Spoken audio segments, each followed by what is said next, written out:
अब गिटार हातमा पुगिसकेपछि चाहिँ अब कस्तो हुन्छ भन्दाखेरि गिटारको अलिकति केही नामहरू चाहिँ जानिराखेको चाहिँ राम्रो हुन्छ होइन। अब कसैले अब आएर सोध्यो भने अब यो के भन्छ भाइ यो सेतो सेतो डटहरूलाई, अनि या त भनौँ अब यो सेतो यसलाई के भन्छ, या यो नटहरूलाई के भन्छ सोद्धाखेरि चाहिँ अब आएन भनेर त बिल्ला हुन्छ होइन। सो यो कुराहरू चाहिँ जानिराखेको चाहिँ राम्रो हुन्छ होइन। सो सुरुमा चाहिँ अब यो भाग छ नि त, यो फाल्टो भाग होइन, यसलाई चाहिँ हामी गिटारको भाषामा चाहिँ हेड स्टक भन्छ है। त्यसपछि आउँछ यो नटहरू जस्तै होइन, यसलाई चाहिँ हामी ट्युनिङ किज भन्छ गिटारको भाषामा है त, यसलाई चाहिँ हामी ट्युनिङ किज भन्छ। त्यसपछि आउँछ यो सेतो भाग छ नि त, जहाँ चाहिँ अब स्ट्रिङहरू अड्किरहेछ होइन, यसलाई चाहिँ हामी के भन्छौँ भन्दाखेरि चाहिँ यसलाई चाहिँ हामी गिटारको भाषामा नट भन्छ है त। यो सेतो भागलाई चाहिँ हामी नट भन्छौँ। त्यसपछि आउँछ यो डल्लै यो लामो यो काठ जोडिएको छ नि त होइन, यसलाई चाहिँ हामी गिटारको भाषामा नेक भन्छौँ है।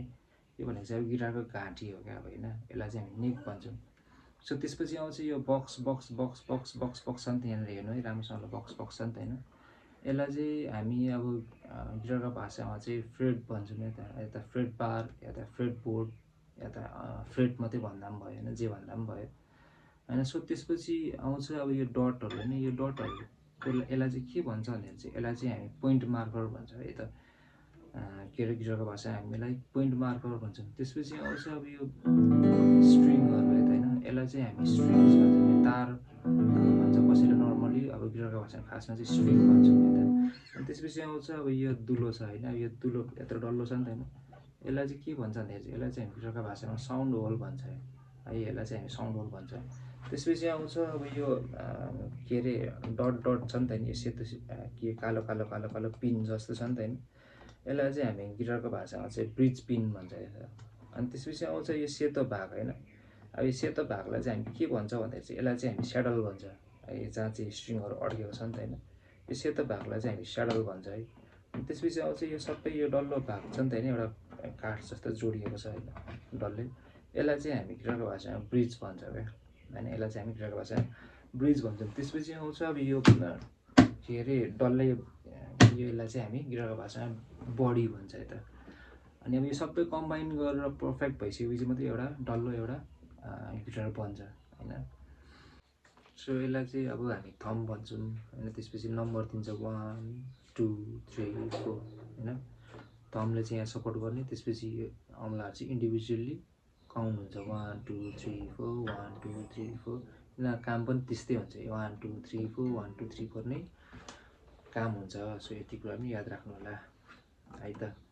अनि त्यसपछि आउँछ अब गिटार बजाउनुको लागि यस्तै एउटा पिक हुन्छ होइन, यसलाई चाहिँ हामी सर्ट फर्ममा पिक भन्छौँ होइन। खासमा चाहिँ यसलाई चाहिँ हामी प्लेटिनम भन्छ होइन, तर सर्ट फर्ममा हामी चाहिँ पिक भन्छौँ। अब पिक कसरी पक्र्ने भन्दाखेरि चाहिँ अब म चाहिँ यसरी राखेर यसरी पक्र्छु होइन, तपाईँलाई जसरी सजिलो लाग्छ त्यसरी पक्र्दा हुन्छ, कुनै पनि के अरे नियम छैन होइन। त्यसपछि आउँछ स्ट्रिङको कुराहरू है त। अब यो स्ट्रिङहरू छ नि त, यो स्ट्रिङहरू पनि आफ्नो नाम हुन्छ क्या, एउटा स्ट्रिङको एउटा नाम, अर्को स्ट्रिङको आफ्नो नाम होइन, इन्डिभिजुअली स्ट्रिङको पनि आफ्नो एउटा नाम हुन्छ है त, या भनौँ आफ्नो एउटा नोट हुन्छ।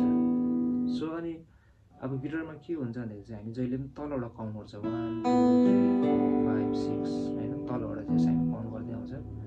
नर्मली चाहिँ हामी अब माथिबाट काउन्ट गर्छ नि त होइन, 1 2 3 4 5 6 गर्दै, तर गिटारमा चाहिँ त्यस्तो हुँदैन, हामी गिटारमा चाहिँ उल्टो काउन्ट गर्छ 1 2 3 4 5 6 है त, यसरी याद राख्नु होला।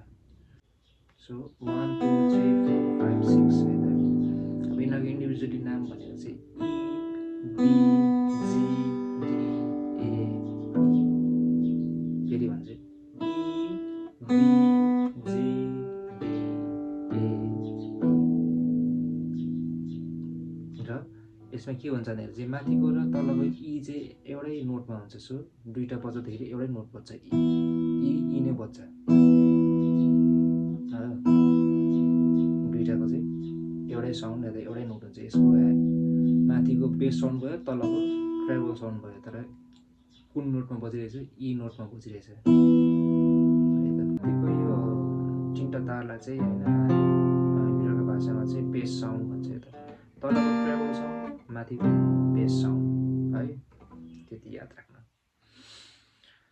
सो अब कुरा आउँछ पिकिङको है त। अब पिक पक्रिसकेपछि बजाउने कसरी त होइन, स्लोली बजाउने पिकिङ गर्ने तरिका कस्तो हुन्छ भन्दाखेरि चाहिँ सुरुमा तल माथि तल माथि तल माथि तल माथि तल माथि तल माथि तल माथि स्ट्रमिङ गर्ने प्याटर्न हुन्छ। यता पिक पक्रिसकेपछि अब गिटार बजाउँदाखेरि चाहिँ स्ट्रमिङ प्याटर्न हुन्छ। त्यसलाई भनेको चाहिँ up down up down up down up down गर्ने हो खासमा चाहिँ होइन। तर सुरुमा चाहिँ अब अप डाउन गर्नु गाह्रो हुन्छ। सो त्यसको लागि चाहिँ के गर्ने भन्दाखेरि सुरुमा चाहिँ डाउन डाउन डाउन डाउन मात्रै प्र्याक्टिस गर्ने क्या होइन। सो इजिली यसरी अब गिटार पक्रिने, हातले ब्लक गरिदिने, and then down down down down मात्रै हान्ने, तर 4 काउन्टमा हान्ने। त 1 2 3 4 1 2 3 4 1 2 3 4 अनि यसरी बजाउँदा पनि भयो होइन। अनि ब्लक गरेर त 1 2 3 4 1 2 3 4 1 2 3 4 गर्ने होइन। अनि अब यो गरिसकेपछि जब अब तपाईँको अलिक सजिलो भयो जस्तो लाग्छ होइन, त्यसपछि चाहिँ अनि अप एन्ड डाउन गर्ने। अब त्यसरी नै ब्लक गर्ने, अनि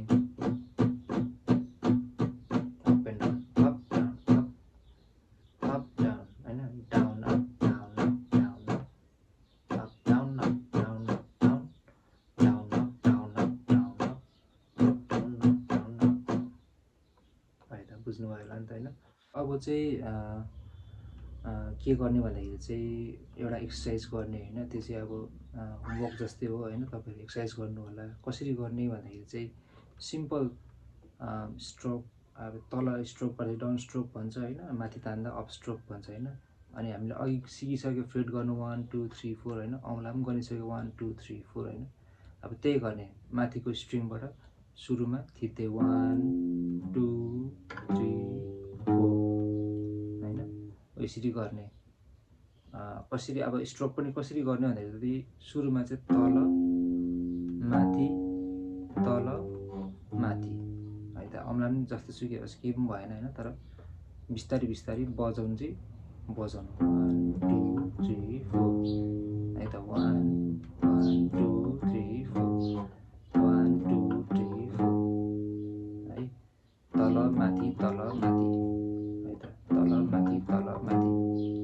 अब यहाँ सक्यो नि त होइन। यहाँ सकेपछि फेरि यहाँबाट यता यसलाई त्यसलाई यहाँसम्म ल्याउनु, फेरि 1 2 3 4 फेरि 1 2 3 4 1 2 3 4 है त। अनि त्यसरी नै 1 2 3 4 जहाँसम्म पुग्छ त्यहाँसम्म गर्नु मन लाग्छ त्यहाँसम्म गर्नु है त। सिम्पल चाहिँ एकदम। फेरि पनि भन्छु, तल माथि होइन। यहाँ सक्यो नि त, यहाँ नोट सक्यो नि त होइन। फेरि यहीँबाट सुरु गर्ने 1 2 3 4 जहाँ सकिन्छ त्यहाँबाट सुरु गर्ने 1 2 3 4 है त। यो एक्सर्साइज चाहिँ एकदम सुरुमा चाहिँ बिगिनरहरूको लागि एकदम राम्रो एक्सर्साइज हो होइन। अनि तपाईँहरूले चाहिँ अहिले चाहिँ सिधा लाइनमा मात्रै गर्नु 1 2 3 4 1 2 3 4 1 2 3 4 1 2 3 4 सिधा गर्नु। र अनि अब यो सिधा गरिसकेपछि सिधा गर्दा गर्दा या त वाक्कै लाग्यो या त अल्छी लाग्यो भने चाहिँ अब तल पनि गर्नु 1 2 3 4 1 2 3 4 1 2 3 4 1 2 3 4 1 2 3 4 1 2 3 4 अनि अब ब्याक आउँदा पनि त्यसरी नै आउनु, उल्टो आउनु। तर 1 2 3 4 1 2 3 4 1 2 3 4 1 2 3 4 1 2 3 4 1 2 3 4 होइन। तर यो चाहिँ मैले देखाउनुलाई सजिलो होस् भनेर देखाउनुलाई मात्रै गरेको होइन। यसको लागि चाहिँ तपाईँले चाहिँ के गर्नु भन्दाखेरि चाहिँ अब मेट्रोनम हुन्छ होइन, प्ले स्टोरतिर टन्नै पाउँछ। मेट्रोनममा चाहिँ प्र्याक्टिस गर्नु होला। जस्तै कि अब सुरुमा चाहिँ कति स्पिडबाट गर्नु त 40बाट 50बाट सुरु गर्दा पनि हुन्छ, एकदम स्लोबाट। मेट्रोनममा चाहिँ के हुन्छ भन्दाखेरि चाहिँ साउन्ड हुन्छ एउटा कस्तो खाले चाहिँ 4वटा बिटको साउन्ड हुन्छ 1 2 3 4 यस्तो खाले 4वटा बिटको साउन्ड चाहिँ बजिरहेको छ 1 2 3 4। अनि यसलाई नै फेरि स्पिड बढाउने घटाउने हुन्छ होइन। अब स्पिड बढायो भने 1 2 3 4 1 2 3 4 हुन्छ होइन। स्पिड घट्यो भने 1 2 3 4 हुन्छ है। मेट्रोनममा त्यही सेट गरेर तपाईँहरूले पनि प्र्याक्टिस गर्नु होला। यसलाई नै 1 2 3 4 1 2 3 4 गर्दै प्र्याक्टिस गर्नु होला। सो अब आजको लागि यति नै होइन, तपाईँहरूले अन्तिमसम्म हेरिदिनु भएकोमा धेरै धेरै धन्यवाद होइन।